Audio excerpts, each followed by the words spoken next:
5টি আমলকে নিজের অভ্যাসে পরিণত করুন। যদি কোনো বান্দা ঈমান ও ইখলাসের সাথে দৈনন্দিন এই 5টি আমল করে এই 5টি আমলকে নিজের অভ্যাসে পরিণত করতে পারে, তাহলে ইনশাআল্লাহ আল্লাহ সুবহানাহু ওয়া তাআলা ওই ব্যক্তির জীবনের সকল গুনাহগুলো ক্ষমা করে দিবেন। ওই ব্যক্তিকে মৃত্যুর যন্ত্রণা থেকে আল্লাহ রাব্বুল আলামিন হেফাজত করবেন। শুধু তাই নয়, ওই ব্যক্তিকে কবরের সকল প্রকার আযাব এবং শাস্তি থেকে মহান মালিক হেফাজত করবেন। জাহান্নামের ভয়ঙ্কর আগুন থেকে তাকে রক্ষা করবেন। অতঃপর তার জন্য জান্নাতের 8টি দরজা খুলে দেয়া হবে। সে যে দরজা দিয়ে যায় সেই দরজা দিয়ে জান্নাতে প্রবেশ করতে পারবে। সুবহানাল্লাহ, সুবহানাল্লাহি ওয়া বিহামদিহি, সুবহানাল্লাহিল আযীম। সেই 5টি আমলের মধ্যে নাম্বার 1 হচ্ছে, আমরা যখনই ওযু করব ওযুর শেষে অবশ্যই কালিমায়ে শাহাদাত পাঠ করব।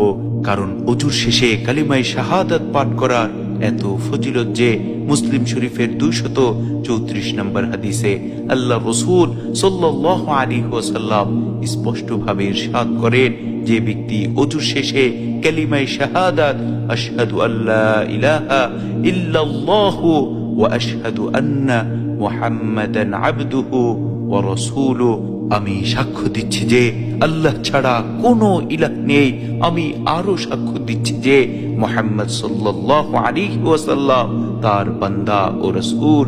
এই কালিমা পাঠ করবে ওই ব্যক্তির জন্য জান্নাতের 8টি দরজা খুলে দেয়া হবে। সে যেই দরজা দিয়ে যায় ওই দরজা দিয়ে জান্নাতে প্রবেশ করতে পারবে। সুবহানাল্লাহ, সুবহানাল্লাহি ওয়া বিহামদিহি, সুবহানাল্লাহিল আযীম। 2 নম্বর আমল হচ্ছে প্রত্যেক ফরজ সালাতের পর আয়াতুল কুরসি পাঠ করা। কারণ ফরজ সালাতের পর আয়াতুল কুরসি পাঠ করার এত ফজিলত যে হযরত আবু উমামা রাদিয়াল্লাহু আনহু বর্ণনা করেন, রাসূল আকরাম সাল্লাল্লাহু আলাইহি ওয়াসাল্লাম ইরশাদ করেন, প্রত্যেক ফরজ নামাজের পর যে ব্যক্তি আয়াতুল কুরসি পড়বে তার জান্নাতে যাওয়ার পথে মৃত্যু ছাড়া আর কোনো বাধা থাকবে না। অর্থাৎ মৃত্যুর সাথে সাথে ওই ব্যক্তি জান্নাতে প্রবেশ করবে। সুবহানাল্লাহ, সুবহানাল্লাহি ওয়া বিহামদিহি, সুবহানাল্লাহিল আযীম। সেই আয়াতুল কুরসির সহিহ শুদ্ধ উচ্চারণ হচ্ছে আল্লাহু লা ইলাহা ইল্লা হুয়াল হাইয়ুল কাইয়্যুম